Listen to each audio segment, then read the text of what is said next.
All right, welcome everybody to the Sunday show. Pull up a chair, you're all welcome to the super duper Arsenal Sunday show. This is Arsenal Fan Circle. Pull up a chair, you're all welcome here. And but many of us Arsenal fans right now, Tony, we're moving in our own circles. You know what that means, Tony? That means we're starting to splinter a little bit. You know, we have a couple of people out there. They're starting to say maybe Mikel Arteta is not the man, but I'm gonna wait till the end of the season. I have said all along this season that we'll judge at the end of the season. I think the club will judge at the end of the season as well. Anyway, irrespective, I think we're going to climb out of this myself, Tony. Go ahead. What have you got? So if we finish third or fourth, what are you doing, right? It depends on if we win a trophy, right? Finish third or fourth without winning the trophy, then I'm moving my goalposts a little bit. I'm moving my percentages a little bit. Even if we just win the League Cup? Listen, if you win a trophy, I've been consistent on this. When Manchester United won the Carabao Cup 2 seasons ago and finished in the top 4, I said that's a good season. That is a good season for any club to win a trophy. Now, the fact that we've left, as Arsenal fans, we've left the area of being in not mid-table, but in the top 6 at the end of Arsene Wenger's career. But we were winning trophies. We were winning FA Cups. And a lot of fans out there, Tony, they said that was not enough for Arsenal. That was not enough for Arsenal to be winning cups under Arsene Wenger's reign. FA Cups, domestic cups. Yep. And they wanted European Cups and competing for titles. Top place in the Premier League. Yeah. So now under Mikel Arteta, and listen, he's not been perfect. He's a new coach that came into the job. He's 5 years in the job now, and he's been learning on the job. We have bridged that gap from 5th and 6th place under Arsene Wenger to now being second 2 seasons running. You know. Now, yeah, but Wenger can do a lot with the players we have now, right? Yeah, I think Wenger could have done a lot with the players we have right now, for sure. And if the club was spending the money they are now. I think Arsenal have always spent money. Stephen, welcome to the show. We started becoming a selling club because of the stadium. Now with the stadium, with the amount of TV money, you can pay off the stadium pretty quickly. But for some reason, our owners keep reborrowing money on it. Brady said, let's not pretend, please, here. As it stands, we are out of the title race in November. As it stands in November, we are out of the title race. Yeah. If we were 5 and 7 points behind Liverpool and City in April, then I'd say we're out of the title race. But really, you can never say never in this game. So listen, we are not out of the title race. You could say in November, but you just prefaced it yourself, Freddie. You just prefaced yourself by saying in November. Tom is correct. You can overturn this. Man United overturned 12 points. Thanks for being here, Tom, as well. Thanks for joining. And people, go check out Tom's YouTube show, Leeds, at 4 o'clock in about 2 hours from now. But listen, I'm gonna put a couple of cases, right? Is the season over? Hell no, Tony. We're in the quarterfinal of a Carabao Cup. We're in contention in the European Super League, which is what it is, right? And we are still in contention in the Premier League because Liverpool and Man City have some tough games to come. I would be a lot more downbeat, really, if Man City had taken our result and gotten a win at Bournemouth. Yeah, then we're talking about 8 points behind Man City. But you can't tell me the Liverpool won't slip up at all. being 7 points behind Liverpool and 5 points behind City. Yes, it does mean we're going to have to start looking at ourselves. And you're right.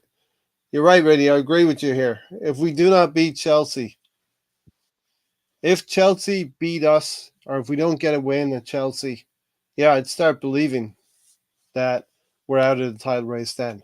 Because if say we only take a draw at Chelsea, that's a horrible amount of points that we've dropped. Yep.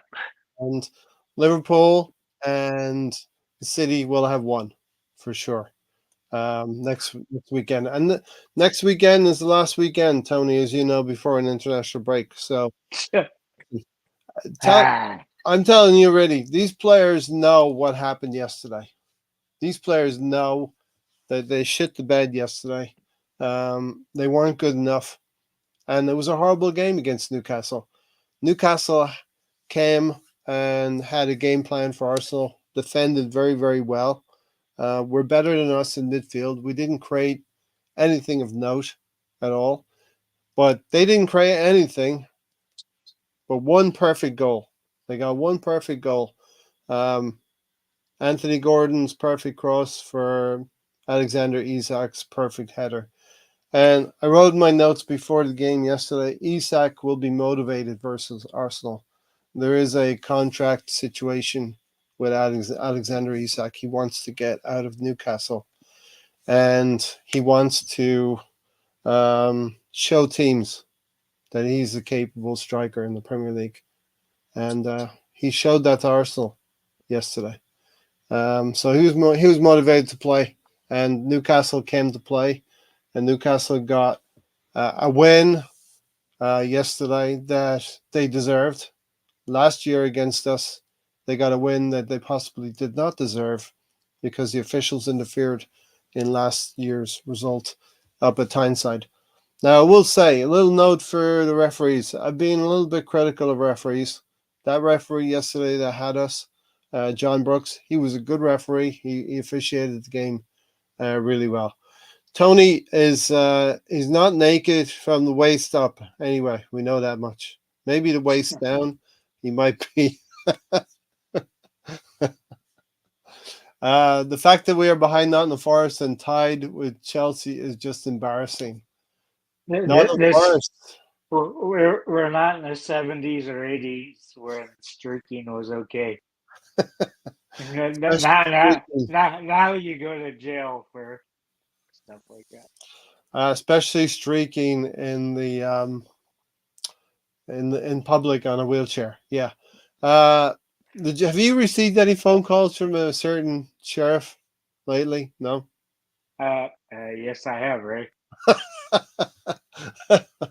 Okay, that's interesting. The fact that we are behind Nottingham Forest and tied with Chelsea is just embarrassing. Well, Stephen, I tipped up Chelsea as being the team who could be in the top four, could claim that Aston Villa spot at the end of the season. I still believe Arsenal, Liverpool, and City will fill the top three places, but I think Chelsea will come in fourth place. And Chelsea have been a decent team. They've acquired a lot of parts, and some of those parts are playing well in that team. They have a manager who seems to know what he's doing. The thing about Nottingham Forest, Nottingham Forest is a surprise packet after 10 games, Tony. They beat Liverpool at Anfield, and they've backed it up with other wins. Yeah, Chelsea can kind of do that when they have like 50 parts to choose from. they have they have a lot. And the interesting thing, Tony, is our season might rest on this comment here from Stephen, because we play Chelsea next in the league at Stamford Bridge, and after the break we have Nottingham Forest at the Emirates. I'd have to say nothing less than 6 points from those two Whoa. games. So there you go, Reddy. I'm going to nail my colors to the mast. If we don't get 6 points from those two games, we are not going to win the league. And you'll hear me say that after the Nottingham Forest game or after the Chelsea game if we drop points. So there you go, Reddy. I'll make you that pledge to you. Well, what's the lowest spot we can be in if we lose next week, right? You know what? I need the league to be competitive, and the league is being competitive. So I maybe wanted Aston Villa to win today, and I maybe wanted. I was okay with a draw between United and Chelsea. What's the lowest we could be? Seventh. We could be seventh if we lose next week against City Hmm. as well. I haven't Uh, really looked at the numbers yet because I don't believe we're going to be in that place of seventh. You know. hmm. We're very close to being where Emery got sacked at, right? Very close. And look, 1 point from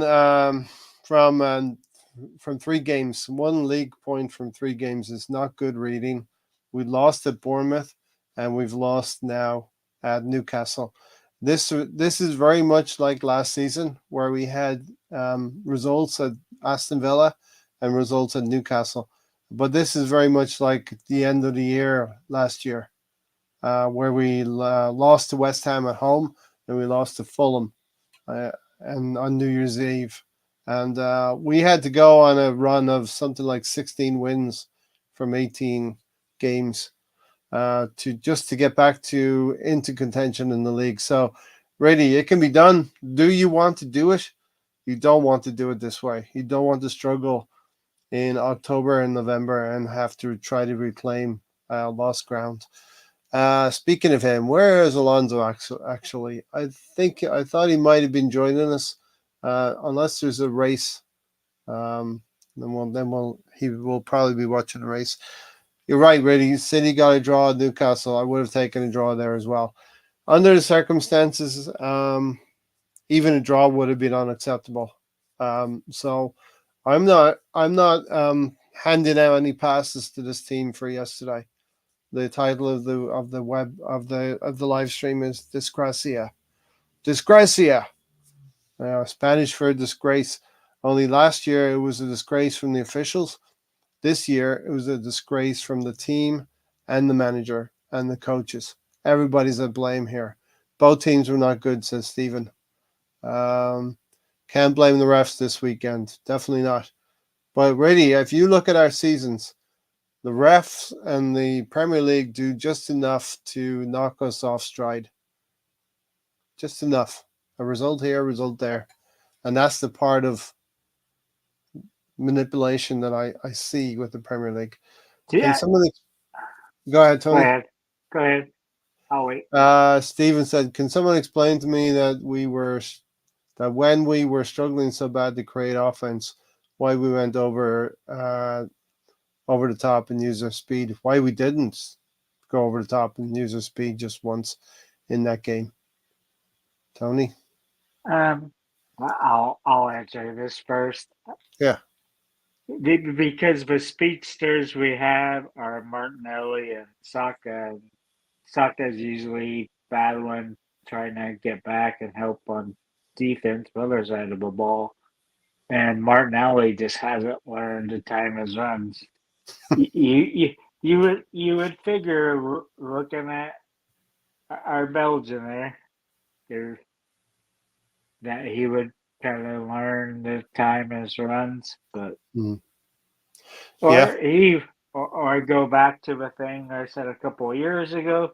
Go to the through ball. We went to the through ball. So Well, in this game, well, I'm going to come back to that comment as well, Stephen. But in this game, Leandro Trossard had the ball centrally with Bukayo Saka in the first half, and the through ball was there. The defenders were separated, and Bukayo Saka was going through centrally. The kind of pass that Odegaard would make, we wanted Trossard to make, and he played it too strongly beyond Bukayo Saka.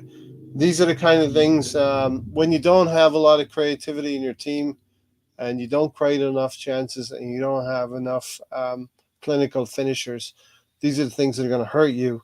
You have to take those chances when they are presented to you. You have to be clinical in those yeah, moments. And Arsenal is a team that don't create a lot of those situations, and it's got to be a, a an issue where they take it when it's given.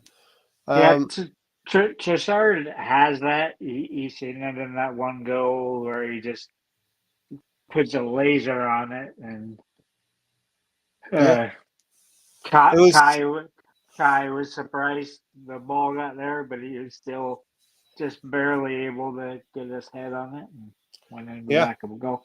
So listen, we today. Speaking for myself, I don't know about Tony, but for me, I'm not going to be talking too much about the game because we know what the game was, a dour game, a horrible game. I'm going to be talking about where we are right now and the circumstances that we're in, and the positivity that you can take from where we are. And there is some positive aspects to be taken from where we are right now. Not the way we're playing, but the situation of where we are and who we've played, for instance, in the top half of the table. Um, What I was gonna say a few minutes ago, right, is how much of this do you think is player fatigue from a very short squad the last 2.5, 3 seasons, and yeah, yeah. I think there's a lot to be said about that, Tony.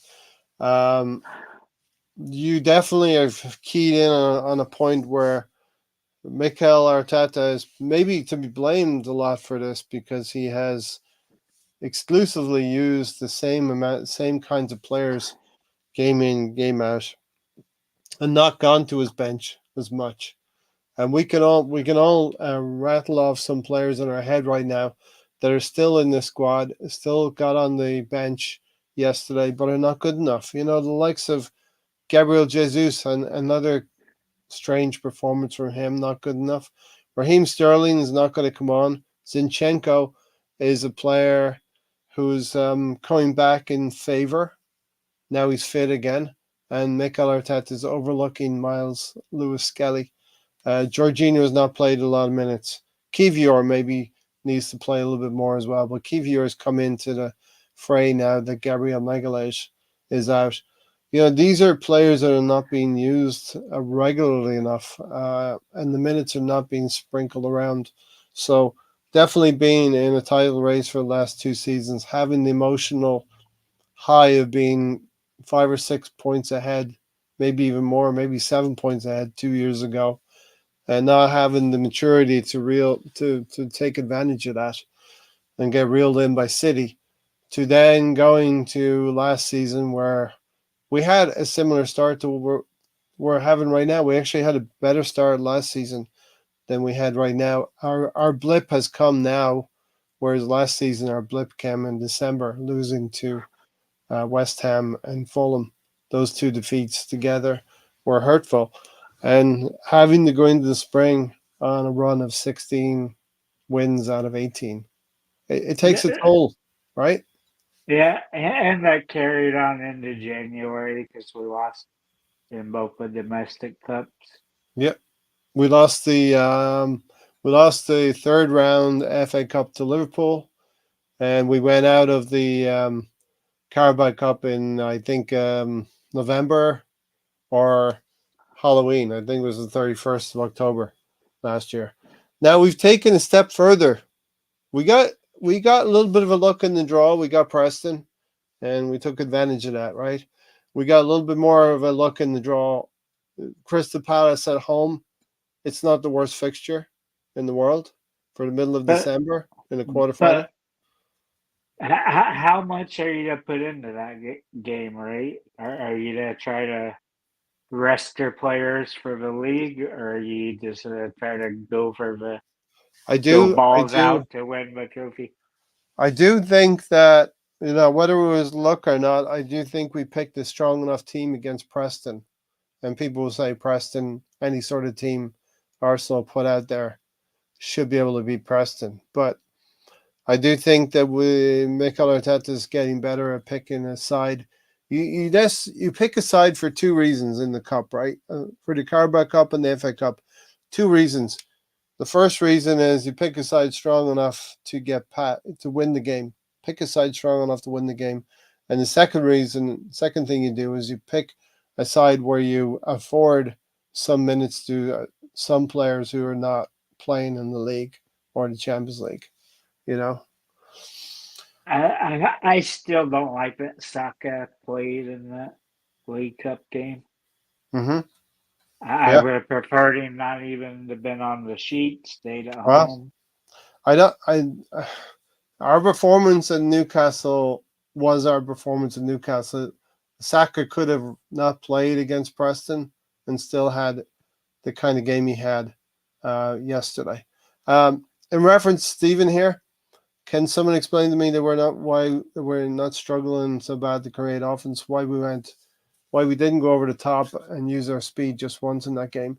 We did it against Liverpool, if you remember. Ben White long ball to Bukayo Saka. So you're right, Bukayo Saka has the pace, Tony, but very often he's double teamed and he has to come back to help in defense. Martinelli also does come back in defense. He's the one player that would have the speed, but I'm finding Martinelli to be quite frustrating now, Tony. Every time he has an opportunity to take a fullback on, he checks back out to find the player in midfield. And he doesn't seem to be direct enough for me, Martinelli. He he hasn't worked since we went more to a 4-4-2. He just I I know on some of the previous games, but commentators are like he just doesn't work out there. That he needs somebody up closer to him. And that's kind of what you get with Zinchenko. You get it with Calafiori because Calafiori he's pretty much like Zinchenko and has the go ahead to go forward and do all that stuff. Mm-hmm. But I want at one point we just need to be practical at defense. Just traditional back four where the fullbacks only go Yeah, so far. we have I to mean, stabilize, right? every once in a while you can make those runs, but you don't need to do it the entire game. You don't need to have your So, fullbacks attacking. so in a moment, I'm going to make the case for Arsenal in a moment. Arteta has still not found the balance between our physical and technical side in the starting 11. This is very true. We need to get. We've become known as a set piece team by our rival fans, and that it's fine having that aspect to your game, but you got to have a technical and creative side to the team. And Odegaard's getting close to being back, and we have missed Odegaard, but also Mikel Arteta has neglected to use the creative aspects of our team. Notably, one area hasn't given him the kid enough minutes to make his mark in the league. He's made his mark in the Carabao Cup, so let him make his mark in the league. Stephen said, Ray, we said 9 points from our three easiest games and got two, so I'm not confident about beating anyone right now. Yeah. It was 1 point, one draw against Liverpool, notwithstanding, and losing to Bournemouth and Newcastle. Russ, good to see you, Russ. The result I'm not too concerned with. It was performance. The performance was horrible. If you have a good performance, generally you'll create some chances. Give credit to Eddie Howe and Newcastle. They were better than us, and we were second best. And the fan base are asking why. Why is that? Um, Really said problem with our fan base that there's far too much arrogance and disregard for other teams. That's crap. Martinelli was timing his runs 2 seasons ago with no problem. Need Not with no problem. He was popping up with a goal here and there, Stephen. But you Martinelli had one good season 2 years ago. He got 15 goals. We should not be dependent on 16-year-olds to come off the bench and get us back in the title race. Would it help if he's 18 in March? He's basically well over 17. Uh, Ray, are we going to talk about that, Mikel, and his role in the team? Everybody was lauding this Marino as a player who won duels. He just could not get a foothold in this game. Him and Declan Rice were overrun. Eddie Howe picked Glimmers and Willock and this English player, I forget his name now, but three hard-working players in midfield. ever since Marino has been inside, we've been so disjointed, and I think that starts to happen a lot when you bring a new part into the team. We did have this problem with Havertz in midfield a year ago. Until you I, figure out how the player works for you, it's going to take time. Ray, I think there's a reason players are journeymen because they're just not good enough. They're going from club to club to club. Well, he did have early stints at Newcastle, but then he came back to Real Sociedad for a number of years, right? Yeah, Uh, he's moved around though. Moving Partey out of midfield has become Arteta's tinkering obsession. It's a little bit of injuries to Tomiyasu, um, Timber, and Ben White. That, but I do agree with you, really. I'd like to see Thomas Partey in midfield. If White was fit enough for the bench, he's fit enough to start. Russ, well, you try to manage the minutes. I think, you know, so they don't incur a long-term injury. Maybe Saka has an appearance clause in his contract. I hope not.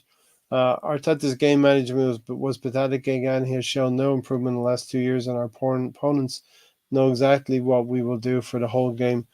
So after 60 minutes, Marino comes off, Martinelli comes off, Sinchenko and one area come on.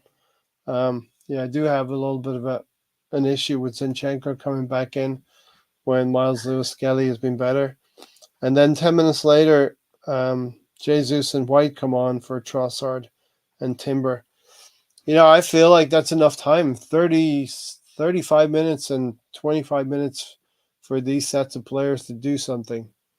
Um, our opponents know exactly what we'll do for the home game. We do need to bring uh, something different in these situations. And maybe Havertz doesn't always have the best game. News that maybe Joker is going to be available in January has surfaced. Um, Russ said, I'm of the opinion that Martinelli has hit his ceiling. Yeah, Martinelli scored 15 goals 2 years ago. We were putting the ball upfield quickly and over the top with him timing his runs. And like it or not, it was when Granit Xhaka was in the team as well, in that left eight position. It's because the left side was overloaded and now it's not. Right.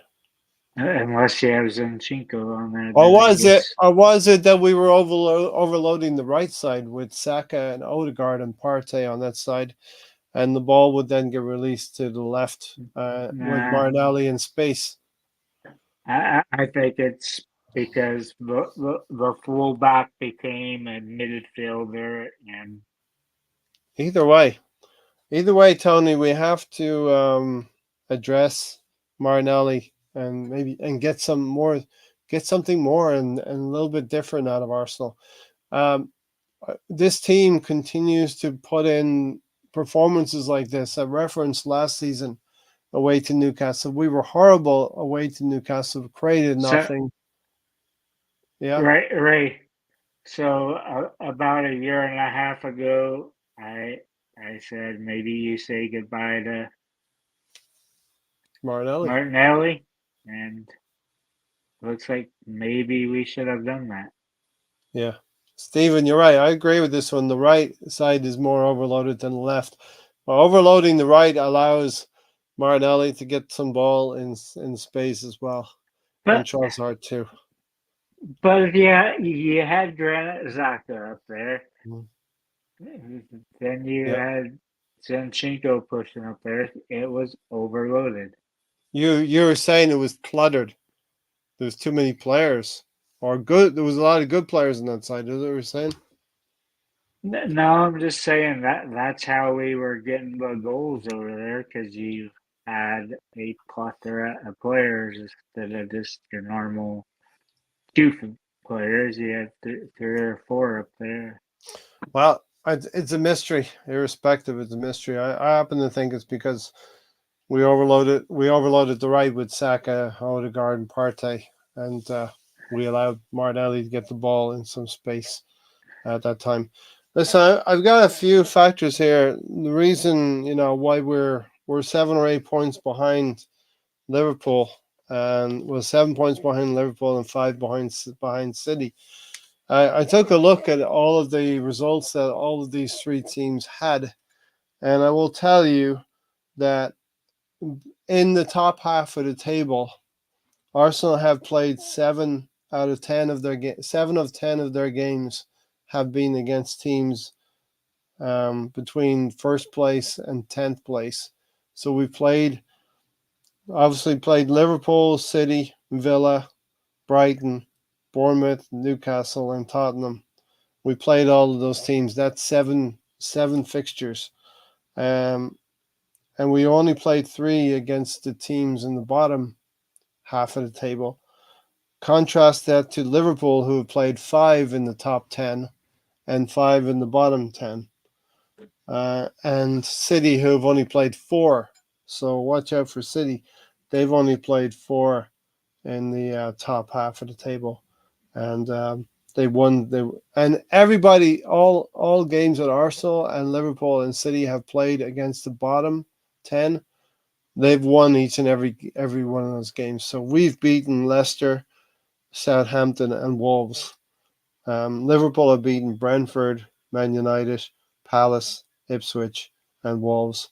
And Man City have beaten Brentford, Fulham, West Ham, Palace, Ipswich, Southampton, and Wolves. So what I'm saying here is the second part of the second quarter of our fixtures, right? So the next 9 games, the majority of them are going to be against the bottom half of the table. Now, the next two, as we said already, the next two are going to be against Chelsea next weekend and Nottingham Forest.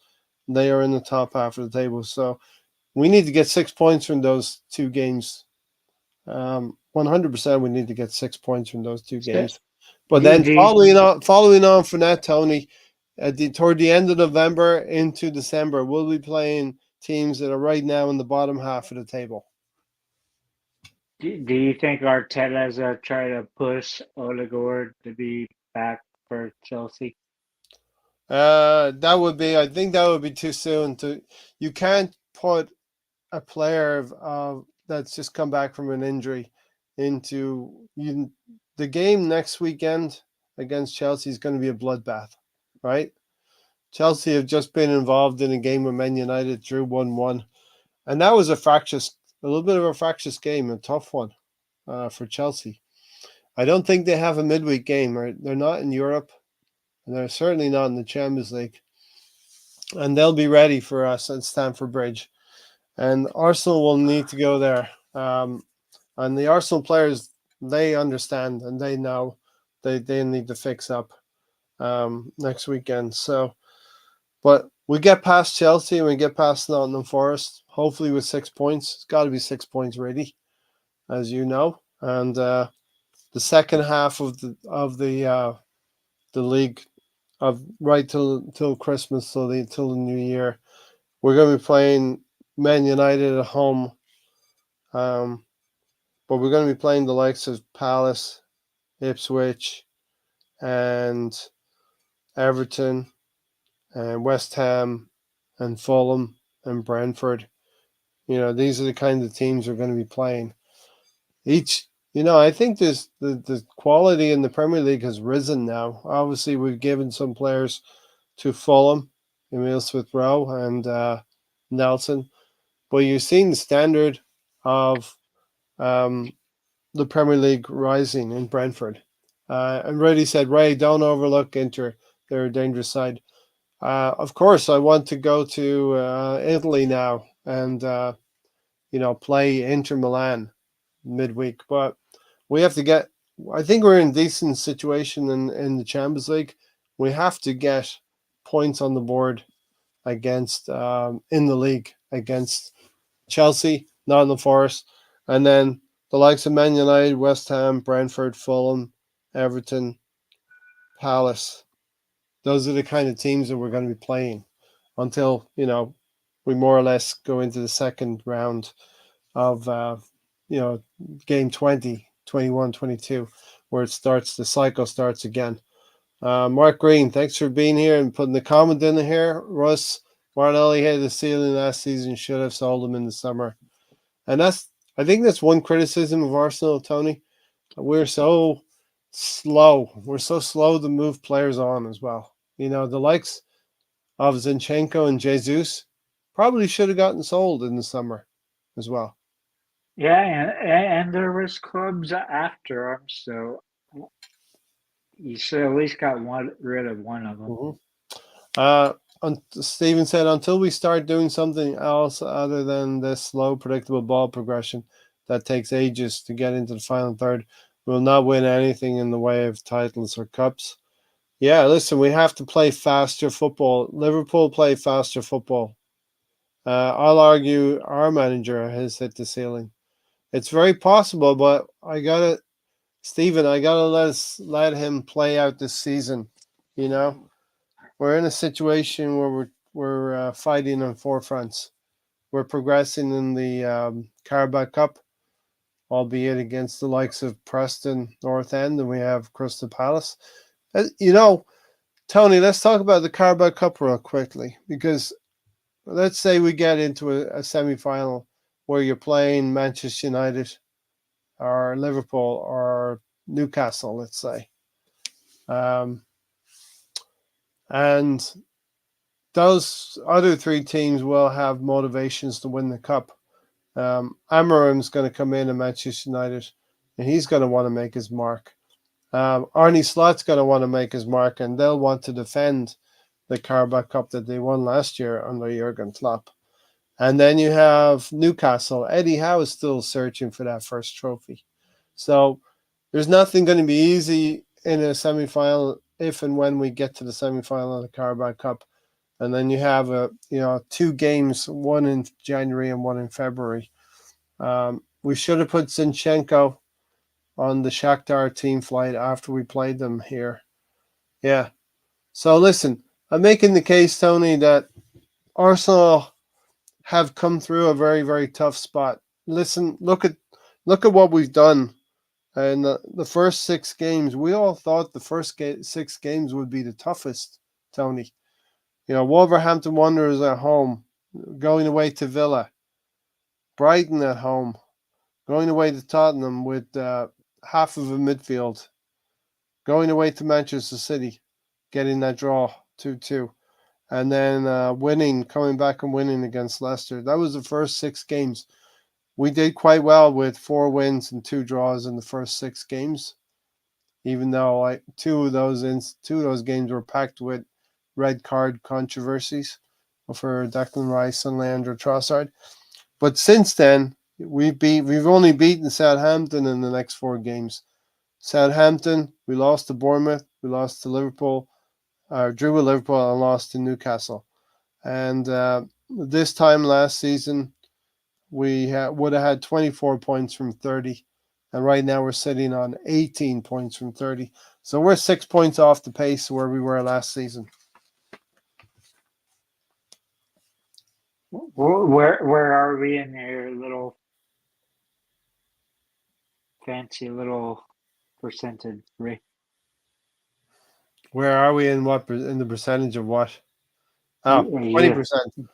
We've gathered 20% of our points, and we are we're over a quarter of the way through. Do you know what I mean? So I'll put that up here. So you know what that tells us, Tony? Got some work to do. That's what that tells us, right? Here we go. All right, 12 points dropped.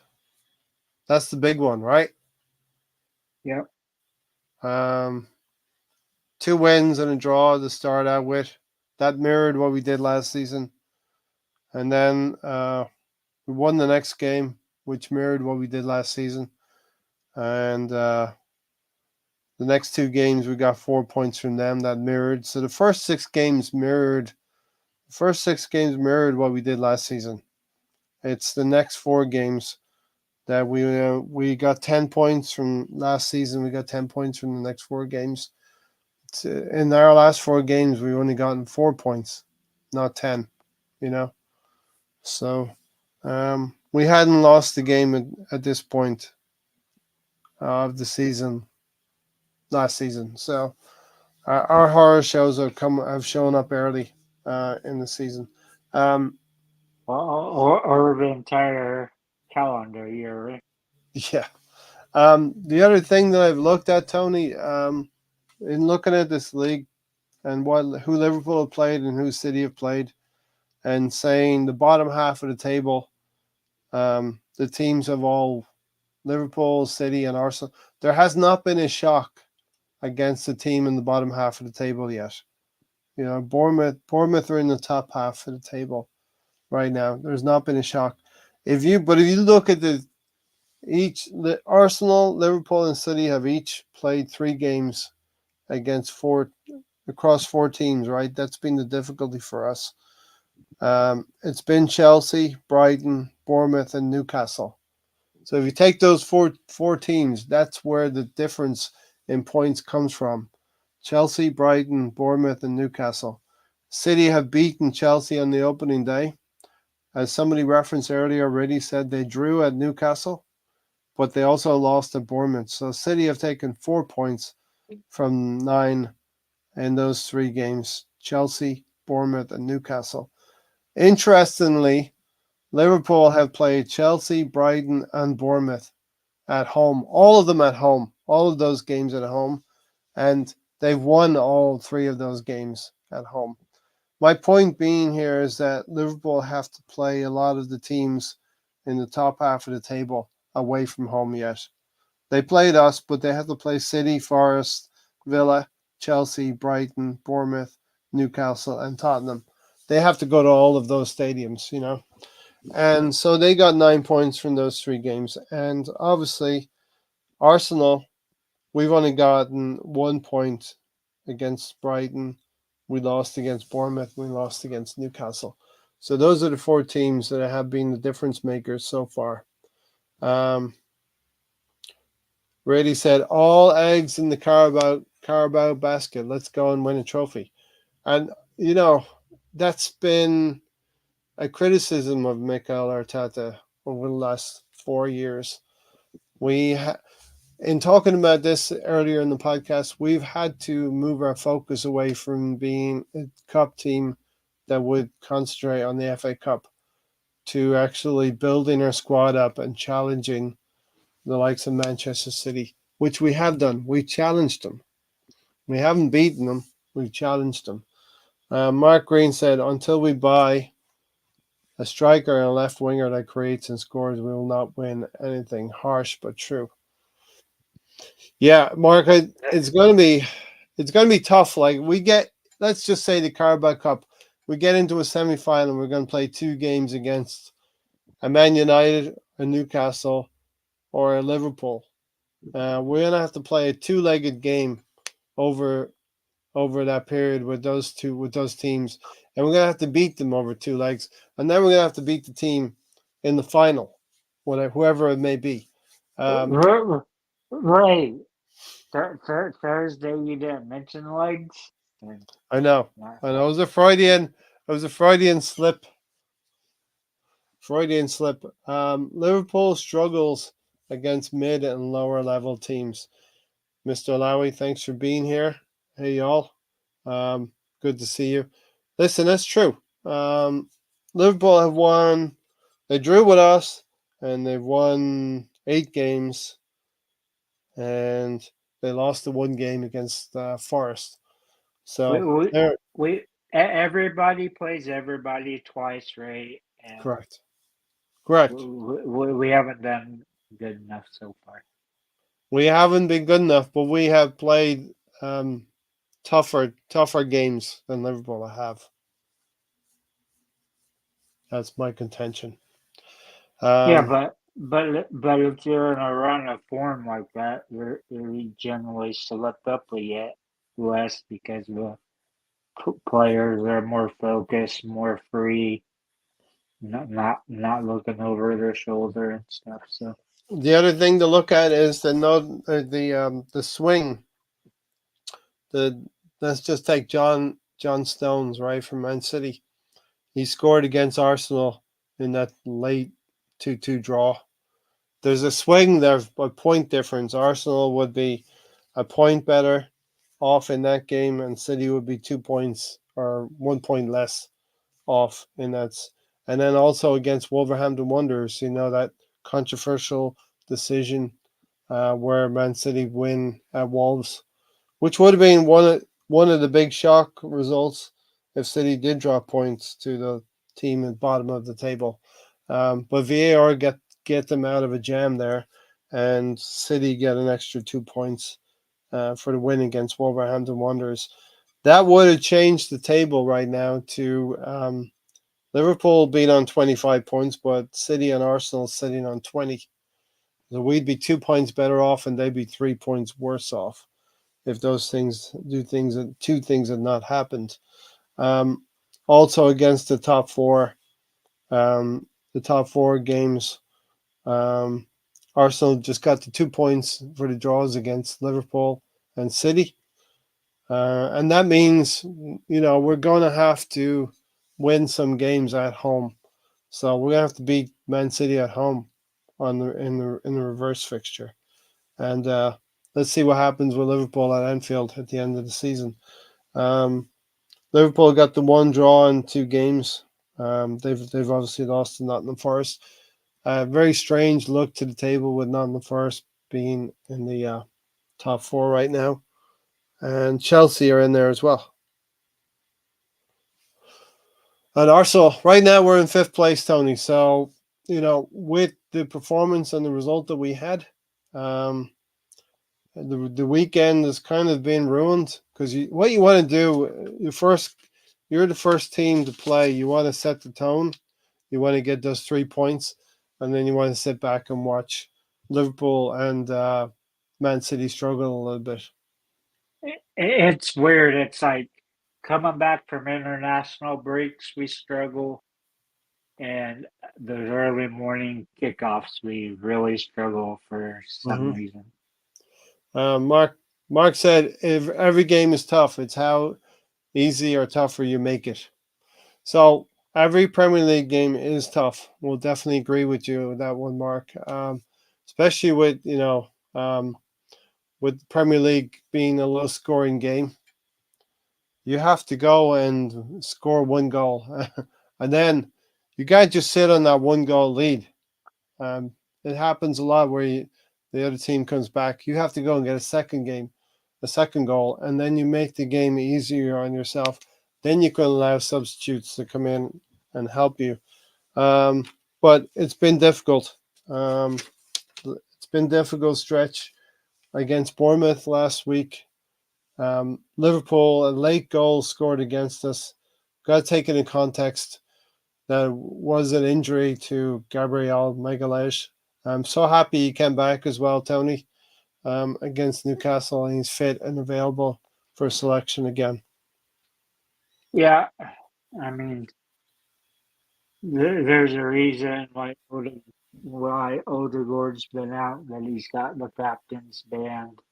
If you watch him in our free kicks, he'll go up and talk to the players and say, "Do this if this happens," and he communicates very well. Mm-hmm. He's kind of our general back there. Yeah. I wish the Odegaard was more in that traditional 10 role instead of doing so much defensive work. Yeah. Mark Green says our creativity is virtually non-existent, which is worrying. I dug out a stat here for Odegaard, Tony, and I think we've all seen individually stats about Odegaard. But definitely we're better with him than without him, of course. First 3 games we had him, and we won at Wolverhampton. We beat Wolverhampton Wanderers. We beat Aston Villa away from home, and we drew at Brighton. So we got 7 points out of 9.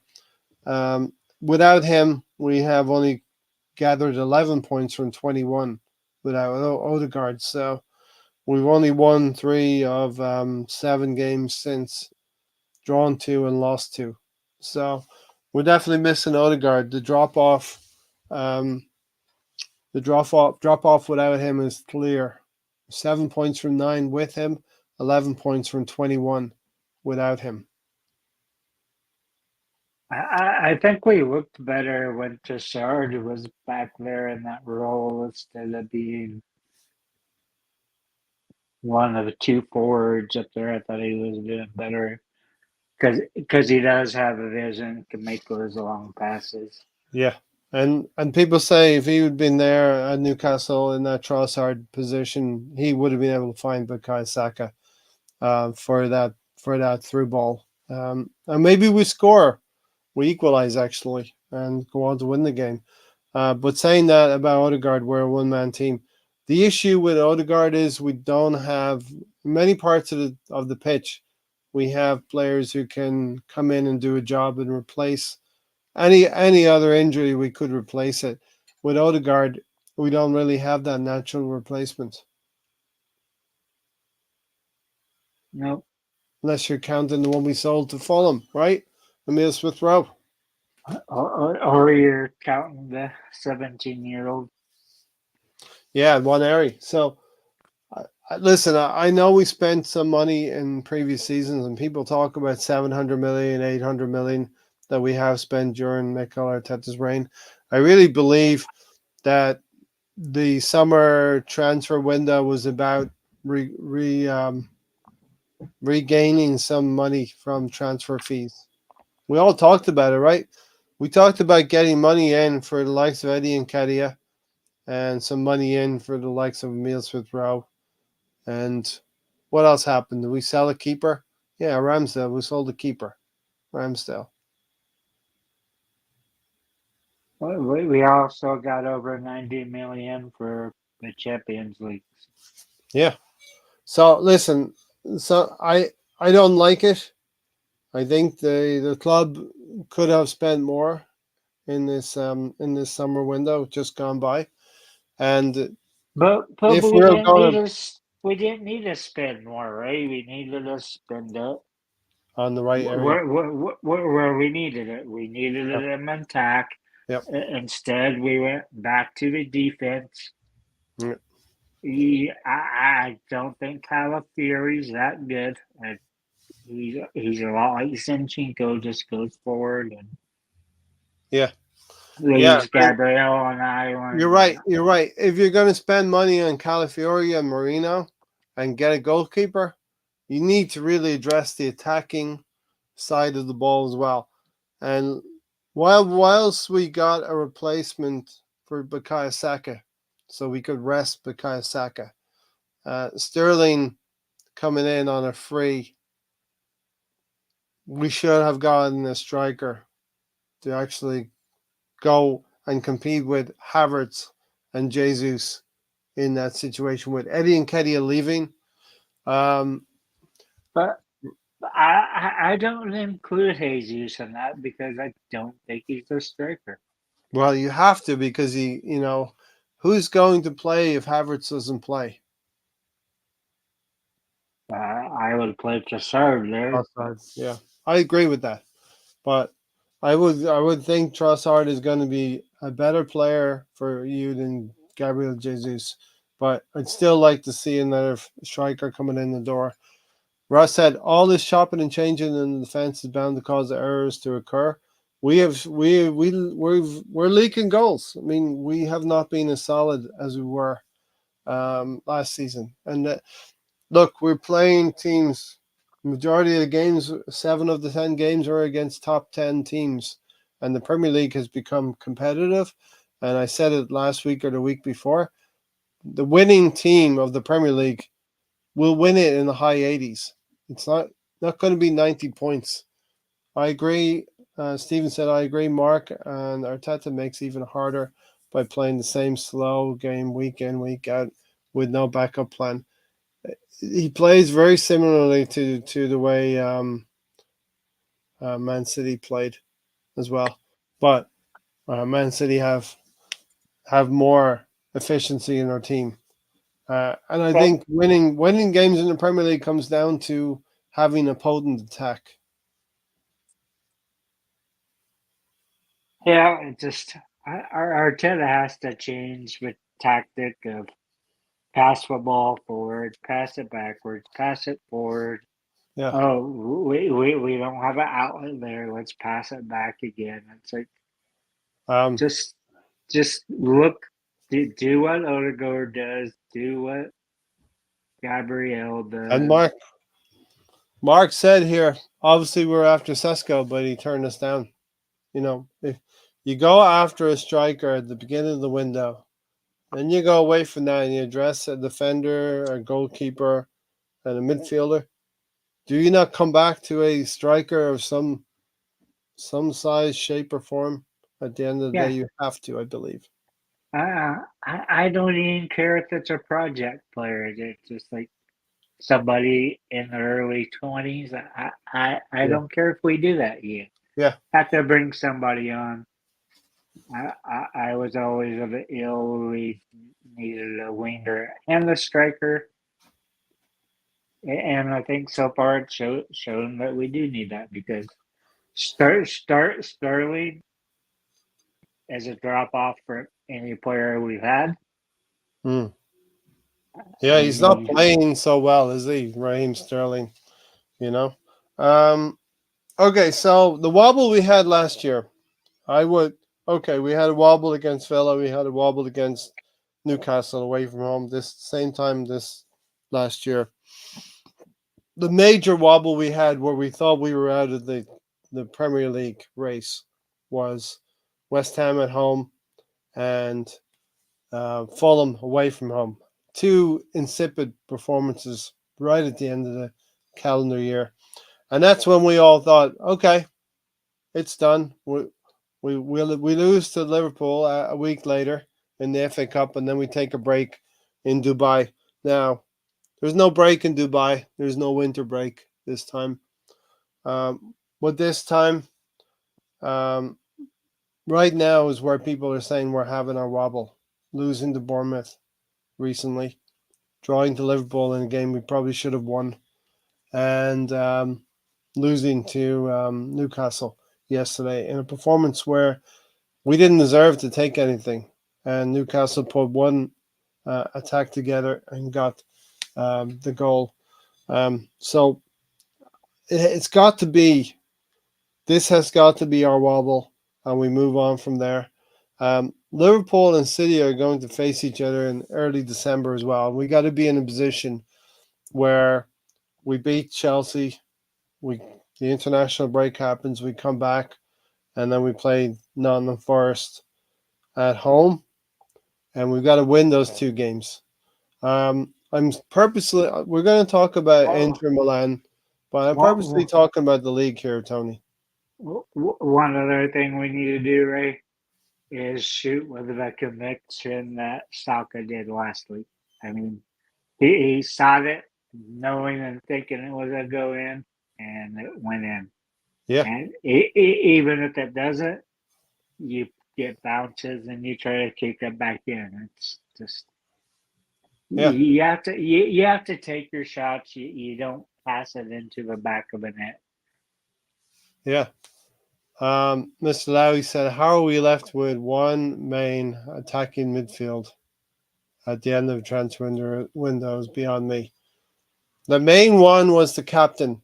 Odegaard was preserved, and you sort of say to yourself, he's been durable for the whole season. And we've had a few injuries we've had to overcome this season, but we're not the only team that has faced injuries. And a little bit like Tony, you said earlier, players are playing a lot of games, a lot of minutes. Players are tired, um, and injuries are being picked up, not just by us. By Man City have picked up an injury to Rodri.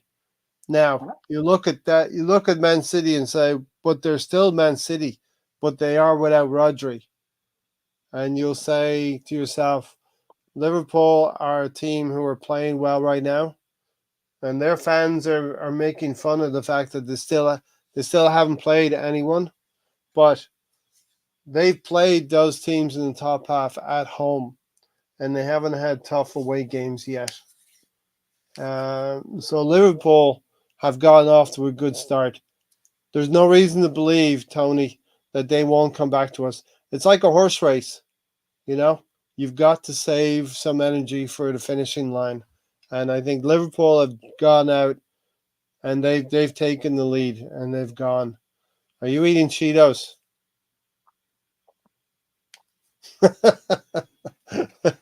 Cheez-Its. Yeah, but Liverpool have taken the league, taken the lead. And Mark said Liverpool are favourites of the league, I would say, at the moment. And that's the thing I caution everybody to say to themselves. Everything is at the moment, right? We're in What November, early November. Everything's in the moment. You're thinking Liverpool have done well. They are in the lead. They have a 7-point lead over us. But it's in the moment. And the moment to talk about the real moment is in May. If we can claw Liverpool back, the City are not the City they used to be because of Rodri. They're going to drop points. But we have to hold ourselves accountable to a finish of high 80s, high 80 points. I think, Ray, we're one of those horses that kicks the gate, stumbles out of the gate, and they like automatically give up 7 or 8 links. Yes. So now it's a be do we have the speed at the end to do it? We Correct. we we don't have the speed in play, and a lot of that's because we don't have enough speedy players.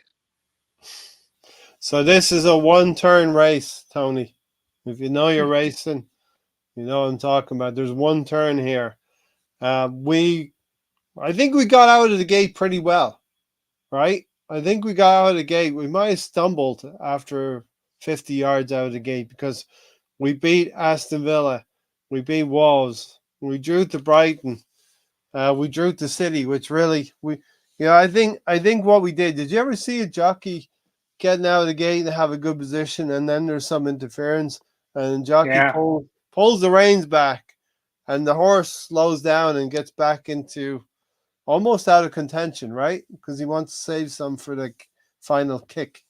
Or it could have been like what happens, Ray, is like a first or second time a horse runs in the mud. You might not like it, might not like getting So, dirty. yeah, or the kickback. We don't like the kickback right now on dirt, like the city of Troy did at the Breeders' Cup. They didn't like the kickback. But I think we're Christmas and New Year's will be the bend, right?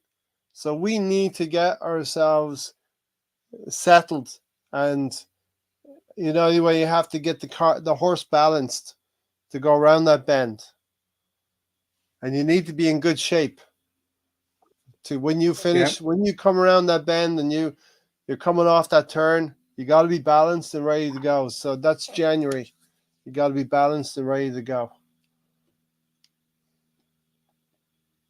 What And in position I, I too. just yeah, we got to get a better position, and I just don't know where we go in the winter window because the quality of players we need Jokeres.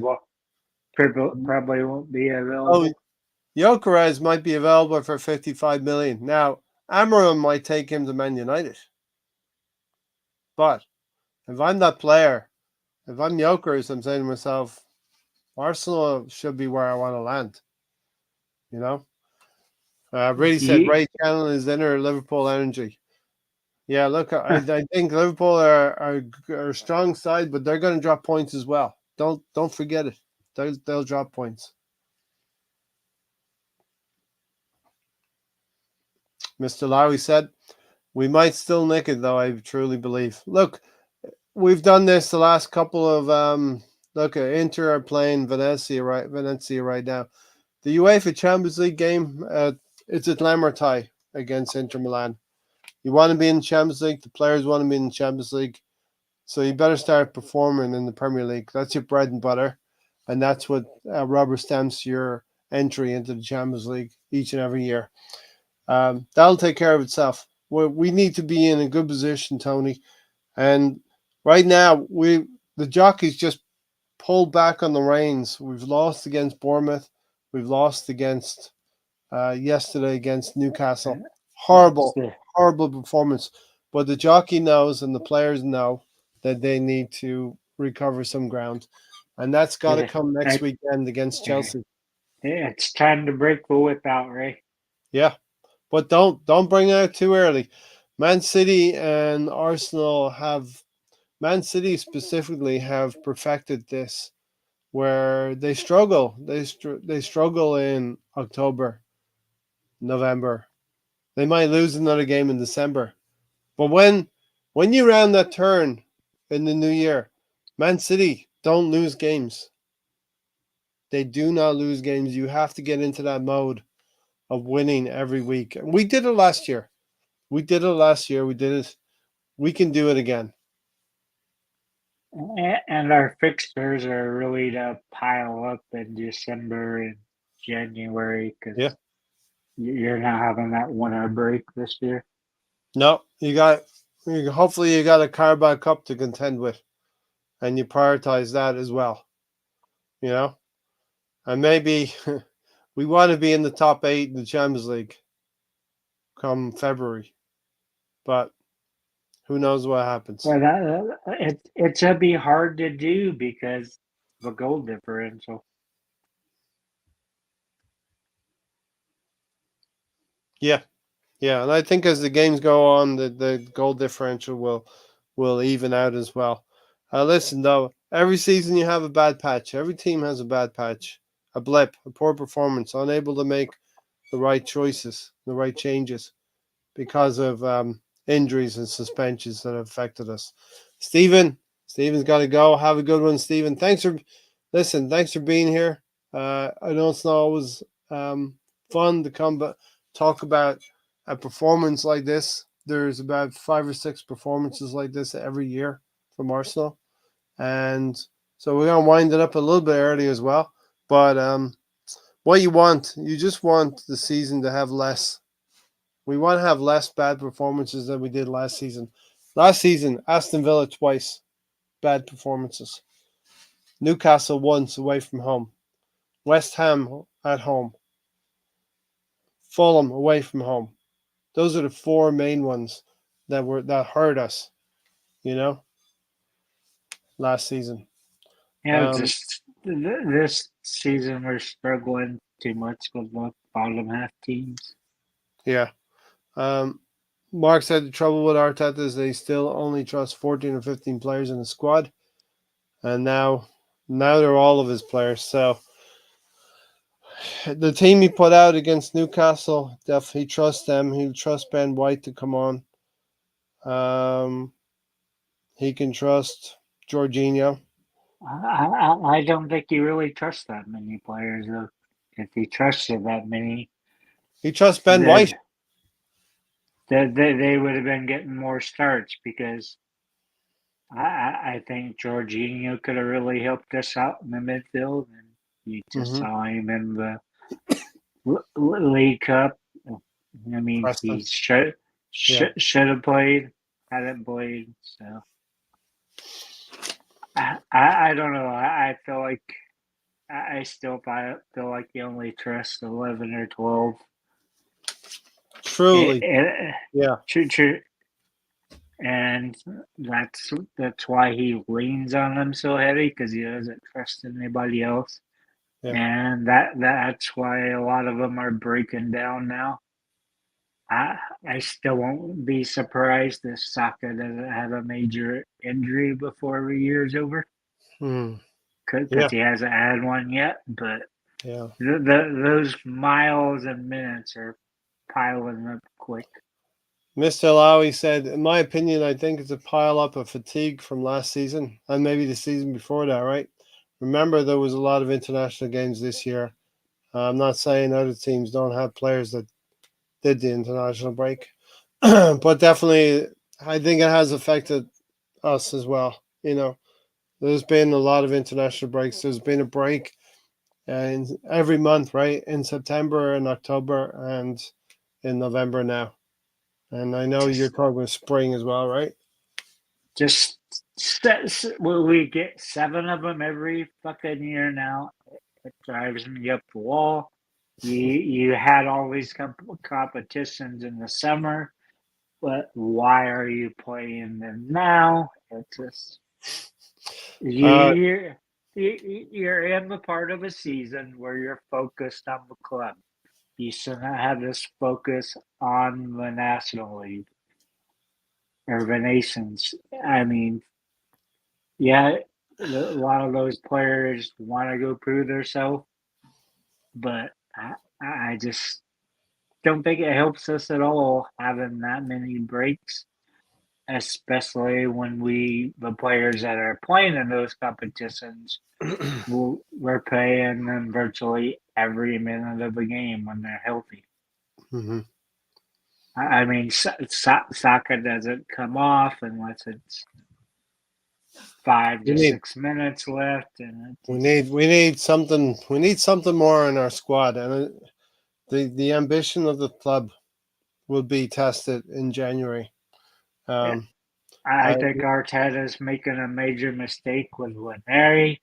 You have Martinelli Saka that he can come on for, and and we need Trossard to play a little bit better.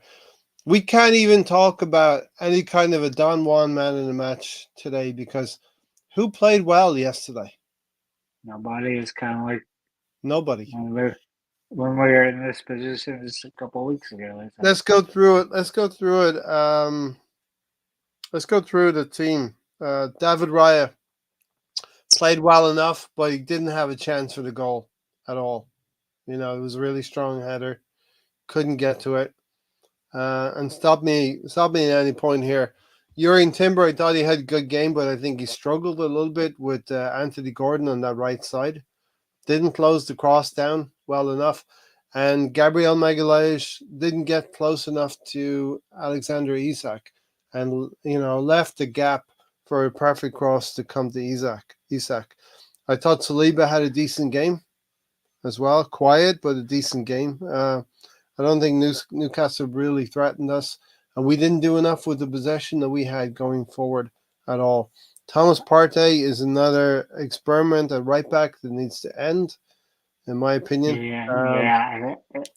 It just doesn't work. I think it kind of handcuffs you Yeah, bit we need to bit there. reestablish. We need to get Ben White fit. If there's an issue with Ben White, we need to get him back on that right side to have that understanding with Bukayo Saka. Declan Well, Rice, yeah, we have enough center backs and full backs that I played center back to be able to fill up that back four without going to Partey. I think it's a really I don't know. I would say, yeah, it's a naive move to do that mm. because um, he's needed in the midfield because you don't have anything. Mourinho's been a dud so far. You don't have your captain out there, and and maybe the solution will be Jorginho. Bring Jorginho in and, for a few and, games.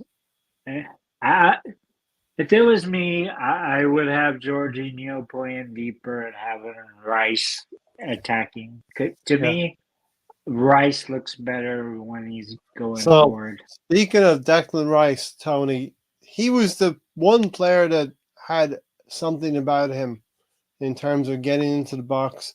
He takes the one shot in the second half, it goes wide. And right at the end, he's got a chance with the header that he's got to do better. He's got to do better with that header. Yeah, it wasn't good enough, but like you said, he was good in the game, so So maybe he probably was maybe the Declan Rice was poor, but maybe the best of our players. As Mr. Lowe said, the team looked capable enough to beat Newcastle on paper, with the exception of Partey at right back. But if we played them earlier in the season, we would have won. And that's the issue. That's the thing in the Premier League. You don't know when you're going to face the team and what kind of form cycle they're coming into. If they're in a patch where they're growing confidence and gaining on us, um, you have to. But you have to. You don't play the games on paper. You have to go out on the field and actually show that you're the better team as well. But but Trust. but but why isn't Timber on the right side? Well, because he can play left. He can play the left side, and Partey's right-footed. Yeah, but you have Kivior, you have other players that Hey, can play. Miles Lewis. You had Miles Lewis Skelly as well, who has not disgraced us at all. He's done nothing wrong. That kid, and he needs to. The kids need to get a little bit more airtime as well on the field. Mikel Mourinho, we talked about him, wasn't very good. He won a header here and there, but did not win the midfield. It was Longstaff, Willock, and Glimmers played quite well. Trossard had a game to forget. He kind of plays in snatches. He's a very streaky type of player, is Leandro Trossard. Kai Havertz was invisible, didn't get anything with Kai Havertz. Martinelli continues to go backwards when he collects the ball in the corner, drives the ball to the corner, and goes backwards. That's if I was to draw on a heat map what Martinelli does, there would be a big circle, a big oval in that corner by the flag. Am I wrong? No, he just loves running towards that flag. Can somebody When tell him the goal is that the other way? You know what I mean? but that's the thing though, right? Is under Emery that first season, him playing in the Europa League, he would run fucking balls out just I assembled welcome. straight towards the goal. Yeah, I mean, he was just like that's what he was going after. yeah. He's like a dog. You put a rabbit out there and run it around the track, and he's snatching and trying to get Uh, that rabbit. Martinelli is following instructions. If the instructions are to run to the corner flag and come back to the halfway line, then he's doing a great job. Assemble. If he's running to the byline and checking back and looking for a midfielder, but I can't believe that's the case. Why can't he take a player on and drive into the penalty box? Get into the penalty box. Once you cross that line, Tony, defenders can't really tackle you. Then you have to keep the ball by your feet. Those are the two things he can't do. He can't take a player on, and he can't get in the box and keep a ball by his feet. It's weird. It's like he can pick up that ball, run 40, 50 yards with it, but when things get compressed, he just can't do anything with it. Mm. Yeah, And did something's got you? to change. So are you at the point that you think he's reached his ceiling? That he's reached his potential. Yep. He's not progressing. I've not seen Martinelli progress. If anything, he's regressing. Yeah, yeah. And like a lot of people make excuses for him. He doesn't have this. He doesn't have that. And Gary thinks he's had like 89 injuries when he hasn't. He worries about defending. Of course, he worries about defending, and every winger should defend. But you've got to be able to, as a fan assembled, I want to say to myself, oh, good, Martinelli's getting the ball. He's going to drive it at a player and go either side of them and get a shot away. And What's wrong with driving? What's wrong with driving to the D of the edge of the box and using his right foot to take a shot? What's wrong with coming more central, running off the shoulder of a fullback for those balls? You know, what's wrong with he that? He's he, just, he he's been so poor since we've moved into this 4-4-2 without Odegaard that he doesn't fit into being yeah. a left midfielder. He's much better at being a left winger, even though he still makes similar mistakes. But he's in a position then where he has defense behind him, and now he doesn't. So he has to worry about defense because You're sitting there in the middle, out to the left.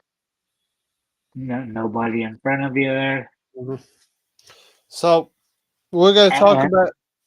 and We'll with talk about. Go ahead. Zinchenko, he doesn't have anybody behind him because Zinchenko's driving into the midfield. Yeah. So we're going to talk about Champions League in a little bit, but let's talk about what happened this weekend and how the team should feel about themselves right now. Arsenal, the report card would say, can do much better. If I'm a teacher, I'm marking them down after 10 games. Generally, 10 games is a marker where you look at your team and say what we're going to do this season. Arsenal fans don't know where we're going to be. I'm not one of these fans right now who is saying Arteta's got to go, and the loud minority is getting a little bit louder again, saying he's got to go. But there is things in the season we have to achieve, and one of them will be winning a trophy for me. The other will be having a title challenge, and we're still in it. We're still in it, but we have to start winning. And these next 2 games against in the league against Chelsea and on the Forest, these are against teams that are in the top half of the table, and we have to finish our rotation of top half games against them. After that, we're going to play 6 or 7 teams that we should get 3 points. We should get 18 points after that. In the next 6 games, we're going to play United, which will have Amarim coming to the Emirates. And we're going to play Palace, Ipswich, Everton, Brentford, West Ham, Fulham. These are the kind of teams where we have to rack up 18, 21 points right there, Tony, and take our 20% with just about under over 25% of our games played and our 20% haul and start gaining traction toward that 90 points that we need. Well, I think the players should have done one thing today, and that would be having a players only meeting because even though Arteta's coaching and tactics and player selection has been very questionable, the big thing is the players haven't been good enough. Whether it's Um, in, whether it's injuries or whatever, they haven't been good enough.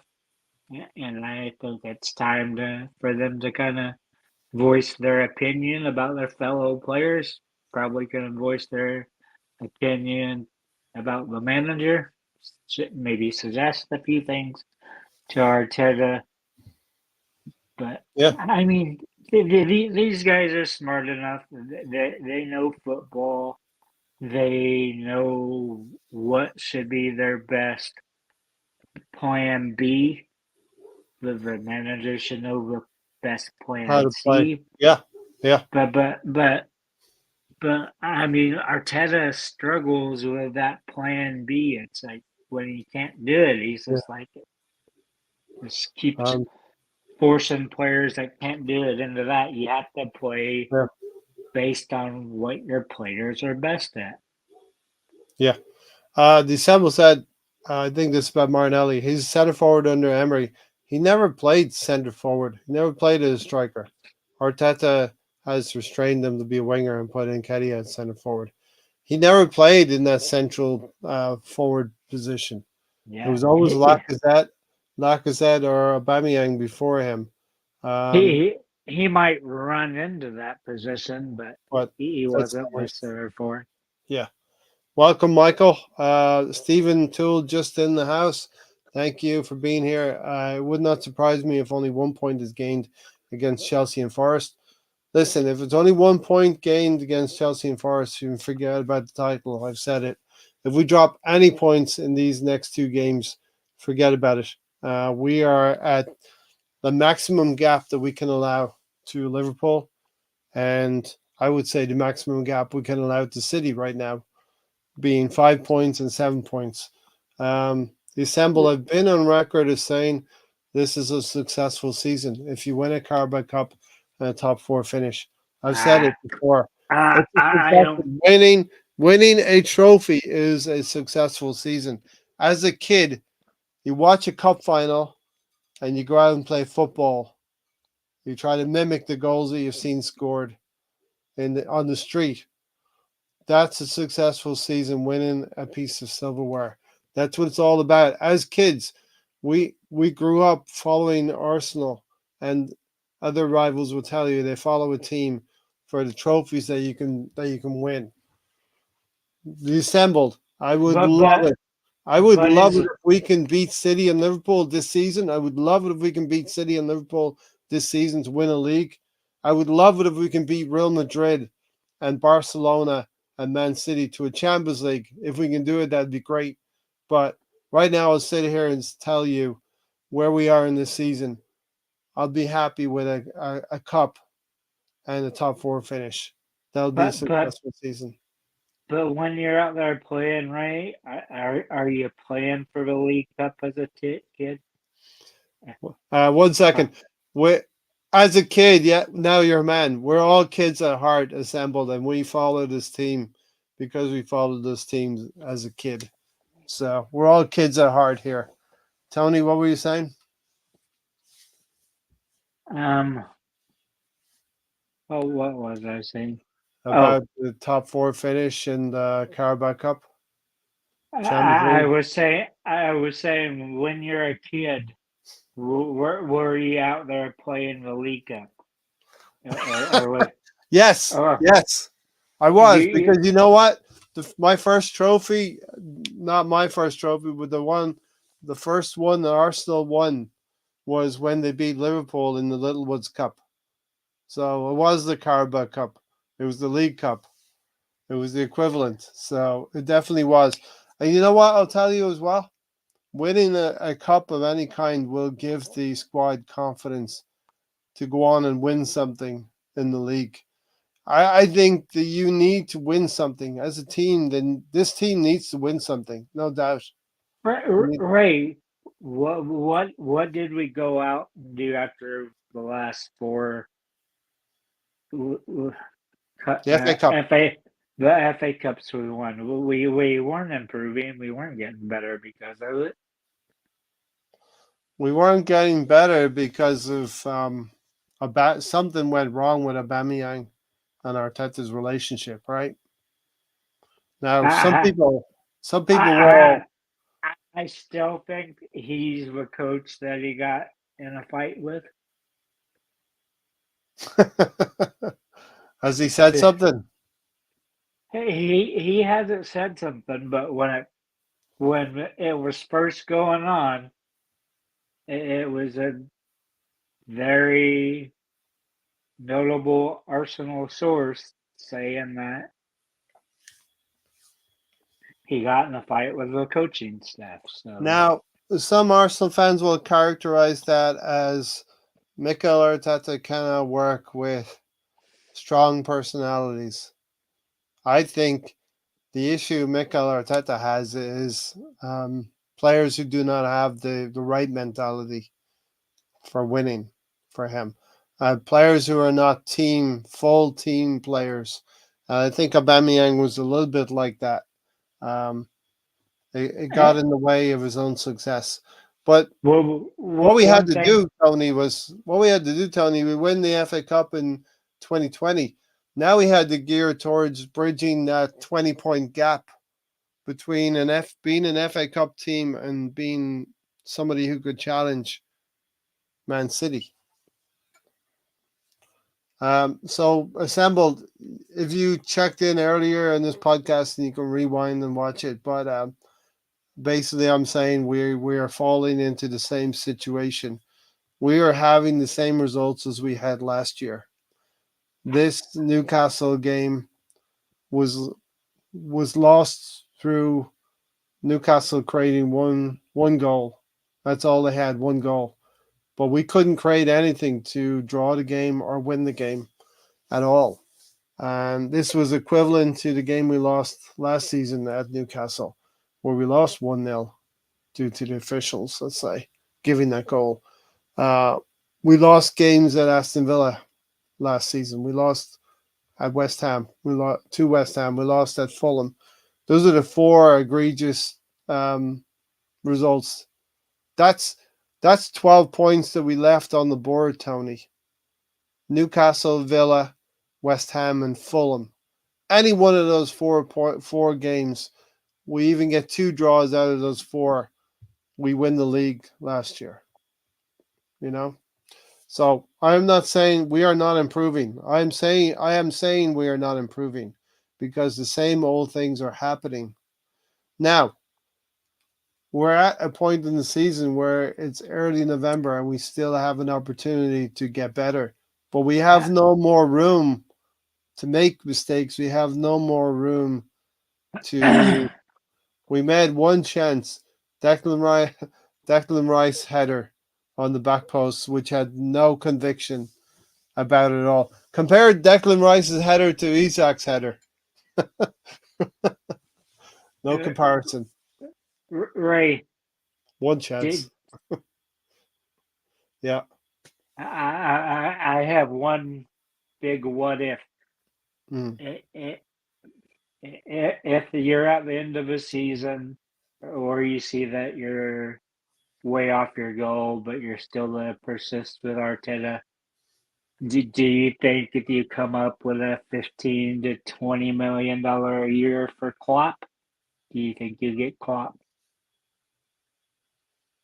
I don't think Klopp would come back to the Premier League. Do you? I don't know. He always seemed to like it.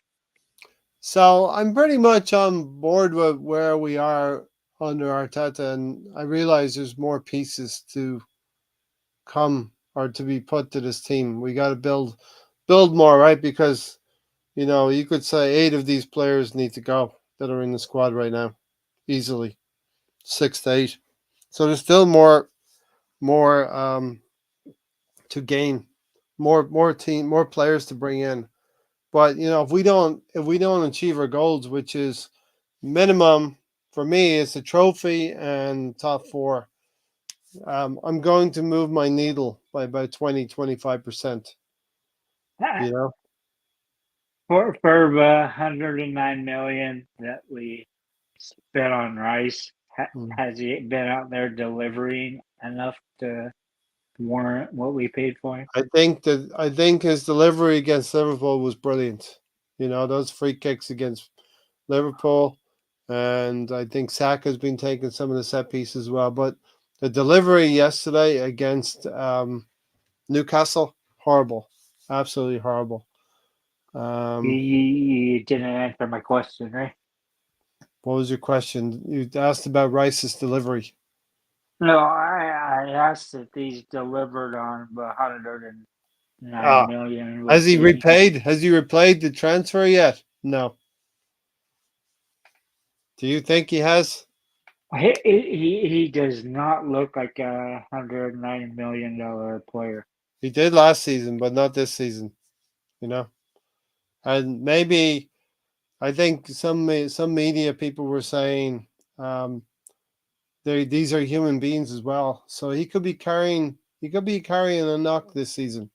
Some of the things that can allow you to play, but you're not playing at your best. You know, the assemble said, in my opinion, Arteta's the problem. Too many players are failing under him. Yeah, well, I think be careful what you wish for because Arteta being a problem has gotten you the second 2 years running. There's bigger problems in the league than Mikel Arteta, in my opinion. But Yeah, there are but some players who are failing for sure. Martinelli being one of them. but considering what we've spent on players and stuff, Ray, Yeah, most coaches would be in that position because yeah. on paper we're a top So three club. So I'm going to ask you a question, Tony. Is Mikel Arteta under pressure? he should be. If he's not, there's something wrong with the leadership, and that's what I worry about. You got two seats on the board with people that have died that you haven't replaced. Uh-huh. And to me, a G's probably not a good enough director of football. Yeah. Yeah, I think we need somebody probably that's been played for Arsenal before that Are knows are the what's going on. so you think the ownership will not has not put enough pressure on him to win? Yeah, I don't think so because that year that we were sitting there two times we had like a 75% chance to finish Top four. top four. Then we just have that disgrace of a poor performance in Newcastle. And that's still Desgracia. probably that game against Newcastle was the biggest disgrace I've probably seen from Arsenal. So there's been three Desgracias at Newcastle, right? Yeah, Out of the last 4 years, we went there um, needing just to win over either Newcastle or Tottenham to follow. And we went there, the crowd was in it, and we did not respond. We had injuries, right, to Ben White and Gabriel, as I remember, but we did not turn up. That was a disgracia. The officials ruined the game for us last year, a disgracia. And yesterday, Arteta turned in a poor performance as well against Newcastle. So, I yeah. I still think we had a very big mistake not going for, as Stan likes to call him, gummy bears. Mm, I think Bruno, and that's what gets me. Then that's where I was going because we were sitting there and we never heard the team say the top of people in the club say where they wanted us to finish. And we found out after the season it was the top six. But you had a big chance to seize on that top four, and you sell two utility players, and you could have had Grimares for 32 million. mm, His salary might have been up there a little bit, but yeah. The assembled yeah, said there, nah, second isn't first. He's been paid to win, not to make 800 million excuses for not winning with a weak squad, in my opinion. So you want Arsenal and Mikel Arteta? We all want it. We all want him to win, right? But who's the team that everybody's been competing with for the last decade? Manchester well, City, and it's going to come uh, to light. It's going to come to light this season in the next few months. The extent to what Man City has been doing. I don't care what anybody says, but Man City have been able to put 25 players that could start their first 11, and it wouldn't change their quality at all. And those 25 players have been put there under false financial backing. You know, those players have been paid wages beyond their financial fair play and PSR rules. And that for me is cheating. When you can take Arsenal take a player off like Gabriel Jesus and Havertz, to take him off, and they had to put Eddie and Kedia in there, or Nelson for but Saka, but but but Martinelli. that's ours. But But that's our own mistake, right? it's not our We, own mistake. I mean, yeah, it how do is. you mean? We ended up selling a player for 40 million that never played a game for us. Never played a Balogun. competitive. Balogun, Yeah. Balogun, Right. But what Bal, is but he any Balogun. better? Is he any better than Eddie and Kedia? Yes, right. What's his record right now? Has he been scoring goals in Monaco? He only got 6 or 7 goals last season. I You know guarantee that, you right? he's but he has to be better than. Arsenal lost the last two leagues. City never won them. Right. I mean, you could say Arsenal lost it when they were 6 points clear 2 years ago, but we lost to West Ham and we lost to Fulham. in the New Year's in the holiday period, Christmas period last year. Yeah, And but we had to win 16 games out of 18 just to bring it back into contention. And yes, we lost against Aston Villa when we had it in our hands. Having it in our hands meant we had to win 7 games in a row. I just don't. I think but you're putting like impossible expectations on an Arsenal team that has been put together without but flouting financial rules, while City have flouted financial rules. I don't think it's just City, right? I think everybody tinkers a little bit with, and City's in the position. They made a very valid point that their team's in the positive, that they're not going in there borrowing a huge amount of money Mm-hmm. like Arsenal and So, United are doing. So, Tony, so yeah, Arsenal did lose the league in December. If you look back on it, we lost to Fulham and we lost to West Ham. but Look, like that's I six said, right? points. That's 6 points that we needed in May. If you're leaving at Christmas, you generally win. If you're leading the Christmas, you generally win. It, it, Um, it, it was 7 out of 10 that it happened, Tony, and that Tony, was three times Liverpool losing to City. City caught them, and now City's past us twice. twice. So, Liverpool actually twice came second to City. They think you. A lot of people think that Liverpool competed with City for 7 or 8 seasons. They actually only came second to City twice, and they won it once against them in 7 years. So this is the juggernaut that Pep Guardiola is. You can't overlook the best manager with the best team and the best funds and the best players sitting on the bench. When somebody like Foden gets injured, Kevin De Bruyne can come on. You know what I mean? If you have the best, I don't agree with that. If you have the best defense, you normally win the title. No, in the Premier League, winning games, you need to win games 4-2, 4-1. You need to be able to put goals on teams. And that's what that's what City can do. That's what Liverpool can do. And Arsenal okay. needs to go and get somebody like Jokeris. Now, Tony, following Balogun, he's got Gabriel Jesus type numbers last season. 29 games played, 7 goals, and 5 assists. That's not going to win you any league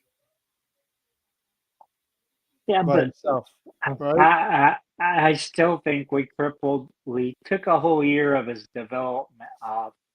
That year they were negotiating for his But he's contract. he's no better. He, He's no better than Eddie and Kedia. We got 40 million for a yeah, player. but he had a year less of training, right?